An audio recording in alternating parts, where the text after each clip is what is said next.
A Vigilância Epidemiológica de São José dos Campos foi notificada a respeito de um caso suspeito de Zika vírus, doença conhecida como prima da dengue. O paciente mora na Bahia e estava no fim de semana em São José a passeio com a família. Como ainda não existe um protocolo de atendimento específico para o Zika vírus, a recomendação é repouso e procurar um infectologista. O Zika vírus possui sintomas parecidos com os da dengue, mas em menor intensidade. Então, nós vamos entender as diferenças entre essas doenças, incluindo também a chikungunya, que tem sintomas parecidos, com o nosso entrevistado, Dr. Owney Fontes, que é clínico geral, homeopata. Muito obrigada pela presença do senhor. Muito boa tarde. Boa tarde, Janda. Eu que agradeço o convite. Bom, vamos explicar, doutor, as diferenças e as semelhanças, principalmente dos sintomas, entre essas três doenças. Veja bem, Janda, os sintomas são muito parecidos, só que a periculosidade da dengue é muito maior. A dengue, ela pode eventualmente se complicar com a chamada dengue hemorrágica e pode levar ao óbito. Raramente isso ocorre, seja com a chikungunya, seja com o Zika vírus.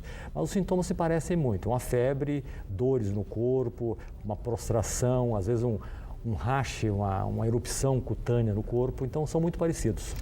A gente vê bem associado aí febre também, né? Uma febre em intensidade. A chikungunya, ali na escala mediana, a febre da dengue um pouquinho maior e do Zika vírus um pouquinho menor, seria isso? Exatamente, mais ou menos nesses termos. Se bem que a febre é um sintoma que é muito oscilante e depende muito da imunidade da pessoa. Às vezes, há pessoas que contraem a dengue e nem sabem que tiveram dengue. Tem sintomas banais, como se fosse um resfriado, uma gripe leve, e acabam se curando, porque a sua imunidade está boa, e nem souberam que tiveram a dengue. Então, isso varia muito os sintomas de pessoa para pessoa. O Zika vírus é uma doença nova, recente no Brasil, doutor, e ela também é transmitida pelo mesmo mosquito da dengue, o Aedes aegypti. Exatamente. Eles têm muitas semelhanças, têm muitas particularidades interessantes. Todos os três vieram da África, sendo que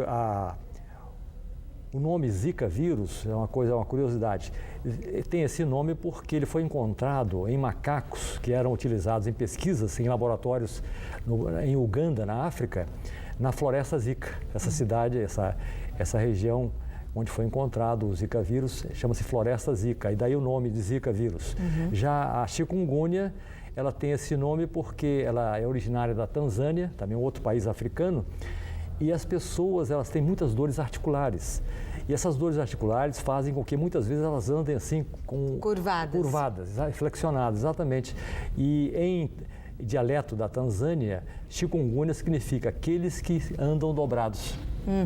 Bom, e aí a gente, como sabendo que as três doenças são transmitidas pelo Aedes aegypti, a prevenção é a mesma para as três, né? Sem dúvida alguma. Em primeiro lugar, o que compete às autoridades sanitárias, né, é fazer o dever de casa, né? Combater o mosquito, evitar a água parada. E o lado que compete a todos nós, evitar cuidar do o criador. quintal. Exatamente, né? Cuidar do quintal, não deixar recipientes abertos, portando água. Isso aí é algo que, infelizmente, muitas pessoas não fazem, mas é fundamental. Doutor, para a gente encerrar o tratamento, existe diferença? Sem dúvida, não. O tratamento é igual, é sintomático nos três casos, não é semelhante também. Eu apenas pontuaria que eu sou médico homeopata, eu tenho tido uma experiência muito interessante com os casos de dengue, nas epidemias que tivemos aqui em Taubaté. Os casos que eu tratei com homeopatia tiveram uma resolução muito rápida, muito mais rápida, muito melhor, não complicaram.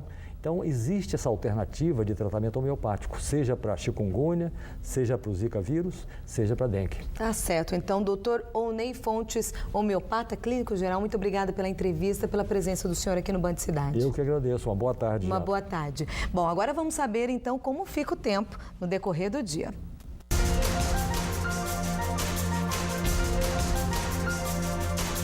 Tempo instável, mesmo com sol, há previsão de chuva à tarde. Na Serra faz 19 graus em Monteiro Lobato e São Bento do Sapucaí. No Vale, a máxima não ultrapassa os 26 em Jacareí, Potim e Queluz. e chega a 27 graus no litoral, em Ilhabela e Ubatuba. O sol vai aparecer entre nuvens nos próximos dias em Cunha, onde amanhã a mínima será de 14 graus. Hoje, Caraguatatuba pode receber chuva isolada. Amanhã os ventos vão atingir 5 km por hora. No próximo bloco, moradores de Vista Alegre, em Pindamonhangaba, reclamam do aumento de crimes no bairro. Eles pedem mais policiamento e iluminação pública. Agora, 1h08, a gente não demora.